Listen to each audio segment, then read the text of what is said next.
Good morning. My name is Jamie Baker, and today I'm going to be making a video about the different types of communication found in The Spirit Catches You and You Fall Down.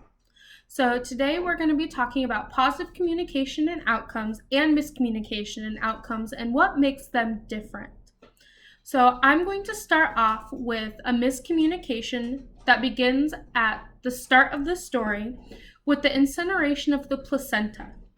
So Hmongs have a cultural belief where after birth you bury the placenta under the house, and then after that person passes on, they journey back to their placenta, they put it on like a jacket, and then they fly up to the sky.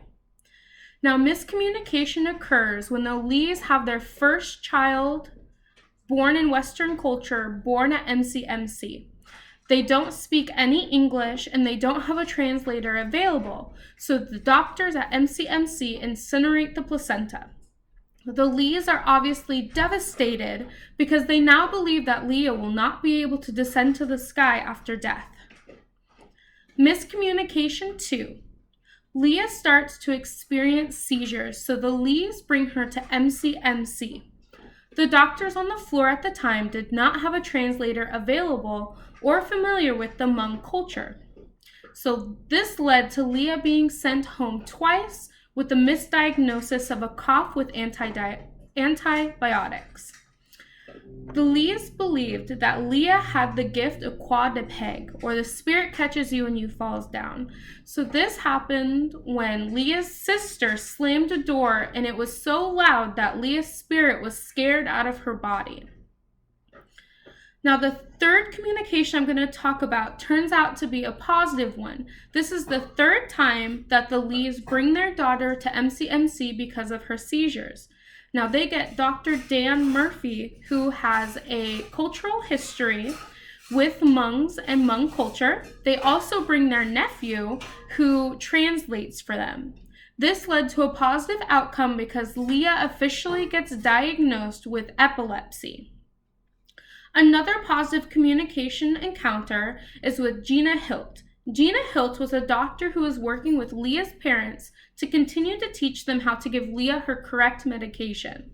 So at this time, Leah was in foster care because they thought that the Lees were just being disobedient, not giving Leah her medication, or they just didn't understand. So Dr. Hilt continued to work with them to give Leah her proper amount of medication. It also helped that they dropped the insane amount of medications Leah was getting to just one. So the Lees eventually did get Leah back.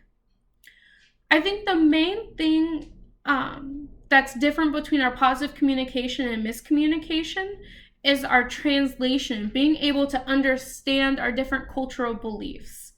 That is the main thing that makes our positive communications different, because we have our miscommunication that leads to the incineration of the placenta and Leah getting sent home with two different wrong diagnoses.